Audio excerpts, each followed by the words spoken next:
ಶಾಂತಿಯಿಂದ ಸಾಧನೆ ಮಾಡಬೇಕು. ಬ್ರಿಟಿಷರು 200 ವರ್ಷ ರಾಜಭಾರ ಮಾಡಿದ್ರು, ಯುದ್ಧದಲ್ಲೆಲ್ಲ ಗೆದ್ದಿತ್ತು ಶಾಂತಿಯಿಂದ ಭಾರತ ದೇಶದ ಅಖಂಡ ಭಾರತವನ್ನು ಗೆದ್ದಿದ್ದು ಮಹಾತ್ಮ ಗಾಂಧಿ. ಆ ಸಿದ್ಧಾಂತದಲ್ಲೇ ನಾವು ವಿನಾಕಾರಣ ಟೆರರಿಸ್ಟ್ ಬಂದಿದ್ದಕ್ಕೆ ಯುದ್ಧ ಮಾಡಿದ್ರೆ ಬಿಟ್ಟರೆ ಆದರೆ ಪಾಕಿಸ್ತಾನ ಮೇಲೆ ಯುದ್ಧ ಮಾಡುವಂಥ ಅವಶ್ಯಕತೆ ಇರಲಿಲ್ಲ. ಅವ್ರ ಮೇಲೆ ಬಂದು ನಾಗರಿಕರ ಮೇಲೆ ಅವರು ಪ್ರಹಾರ ಮಾಡಿದ್ದಕ್ಕೆ ಇಲ್ಲಿವರೆಗೂ ಕೂಡ ಟೆರರಿಸ್ಟ್ ಮಾತ್ರ ಅಟ್ಯಾಕ್ ಮಾಡಿದ್ದಾರೆ, ನಾಗರಿಕರ ಮಿಲಿಟರಿ ಕಡೆ ಹೋಗಿಲ್ಲ. ಅದು ನಮ್ಮ ಸಿದ್ಧಾಂತ. ಇವತ್ತು ಒಂದು ಸಂತೋಷದ ಸುದ್ದಿ, ಇಂಟರ್ಫಿಯರ್ ಯಾರೇ ಆಗಲಿ, ಯಾರಾದರೂ ಇಬ್ಬರು ವ್ಯಾಜ್ಯ ಆಡ್ತಿದ್ರೆ ಮಧ್ಯೆ ಒಬ್ರು ಯಾರಾದರೂ ಹಿರಿಯರು ಬಂದು ಬೇಡಪ್ಪ ವ್ಯಾಜ್ಯ ಬಗೆಹರಿಸೋಣ ಅಂದಾಗ ಅದಕ್ಕೆ ಗೌರವ ಕೊಡುವಂಥ ಕೆಲಸ.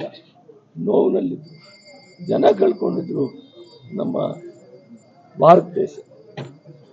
BJP ಸರ್ಕಾರ ಪ್ರಧಾನಮಂತ್ರಿಗಳು ಅದಕ್ಕೆ ಒಪ್ಪಿರೋದು ಸ್ವಾಗತ ಮಾಡ್ತಾರೆ. ಕಲಹದಿಂದ ಲಾಭವಿಲ್ಲ, ಈ ಯುದ್ಧ ಮಾಡೋದ್ರಿಂದ ಲಾಭವಿಲ್ಲ. ಗಾಂಧೀಜಿ ಅದನ್ನೇ ಇಡೀ ಜಗತ್ತು ಮಾನವಕುಲ, ನಾವೆಲ್ಲ ಮಾನವರಾಗಿ ಬಾಳೋಣ, ಅವರವರ ಧರ್ಮ ಅವರು ಇಟ್ಕೊಳ್ಳಿ, ಆದರೆ ಪ್ರೀತಿ ವಾತ್ಸಲ್ಯ ಭಾತೃತ್ವ ಪ್ರೀತಿಯಿಂದ ಮಾನವರಾಗಿ ಬಾಳೋಣ ಅಂತ ಹೇಳಿದ್ದಾರೆ. ಆ ಸಿದ್ಧಾಂತದಲ್ಲಿ ಭಾರತ ದೇಶ. ಸರ್, ಈ ವಿಡಿಯೋ ನಿಮಗೆ ಇಷ್ಟವಾದಲ್ಲಿ ಲೈಕ್ ಮಾಡಿ, ಶೇರ್ ಮಾಡಿ, ಸಬ್ಸ್ಕ್ರೈಬ್ ಮಾಡಿ.